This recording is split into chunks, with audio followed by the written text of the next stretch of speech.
लेकिन सुपुत्र अपना कॉन्वेंट में पढ़ाते। बन जाएगा कलेक्टर, देगा हमें सहारा, सारे जहां से अच्छा है इंडिया हमारा। नमस्कार, मैं सुधांशु रघुवंशी। आज सदन में प्रस्तावित विषय हिंदी की सांस्कृतिक धरोहर विश्व पटल पर महत्वपूर्ण है में निहित मिथ्याभास को उजागर करने हेतु यहाँ उपस्थित हूँ। महोदय, मैं उन लोगों में से नहीं हूँ जो किसी भाषा या किसी राष्ट्र को केवल इसलिए महान मान लेते हैं क्योंकि वो मेरी भाषा है। महोदय, मैं आपको बताना चाहूंगा कि हिंदी दिवस के दिन हिंदी बोलने वाले हिंदी बोलने वालों से कहते हैं कि हिंदी में बोलना चाहिए। यह कितनी विडंबनात्मक बात है। आज यदि हम इस सत्य की थोड़ी पड़ताल करें कि क्या वास्तव में हिंदी वैश्विक पटल पर उतनी महत्वपूर्ण है जितनी महत्वपूर्ण होनी चाहिए थी, तो हमारे हाथ कुछ खास प्राप्त नहीं होता है।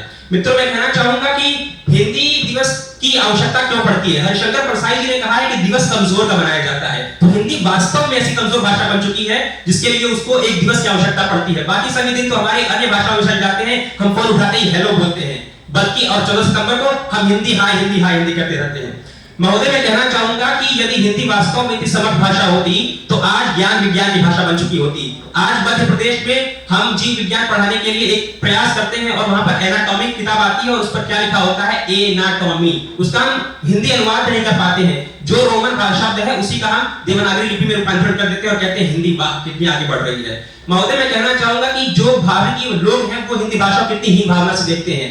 मेरे विपक्षी साथी इस बात कतई नकार नहीं सकते हैं कि विश्व का एक महत्वपूर्ण अंग अपना देश भी है और अपने ही देश में हिंदी भाषा को जो विरोध सहन करना पड़ रहा है वह कदाचित शोचनीय है। मैं कहना चाहूंगा कि अपनी भाषा मां समान है, यही पर तरीकों खेद करो, कविता वनिता पर ध्यान दियो, अलंकार रस भेद पढ़ो, पढ़ो खूब अंग्रेजी कसके, पढ़ो खूब अंग्रेजी कसके, गणित और विज्ञान लियो, 100 नंबर की हिंदी भी है, इतना सज्जन जान लियो। तो वास्तव में जो हिंदी की स्थिति है वो मात्र 100 नंबर वाली है। वैश्विक पटल पर जो लोग कह रहे हैं कि इसकी महत्ता बहुत अधिक बढ़ गई है, वो केवल इस सदन पटल को भरमाने का प्रयास कर रहे हैं। मैं आपको इसका एक उदाहरण देना चाहूंगा कि यदि वास्तव में हिंदी की वैश्विक पटल पर महत्ता होती तो कोई जनतांत्रिक नेता या फिर कोई भी नेता आकर उसमें हिंदी में 4 शब्द बोलता है, हम इतने फूले नहीं समाते, हम हलाते नहीं। और वास्तव में यदि हिंदी इतनी महत्वपूर्ण है तो वो आज लिंगुआ फ्रांका को अर्थात अंग्रेजी भाषा को अपदस्थ कर चुकी होती, किंतु ऐसी स्थिति बन नहीं पाई है। निश्चित रूप से कालांतर में हिंदी ने उत्तरोत्तर प्रगति की है, किंतु अभी वो दिन बहुत दूर है जब हिंदी उस मुकाम पर पहुंचे जिस मुकाम के लिए हम सब यहाँ बैठकर उस पर चर्चा कर रहे हैं। महोदय, मैं कहना चाहूंगा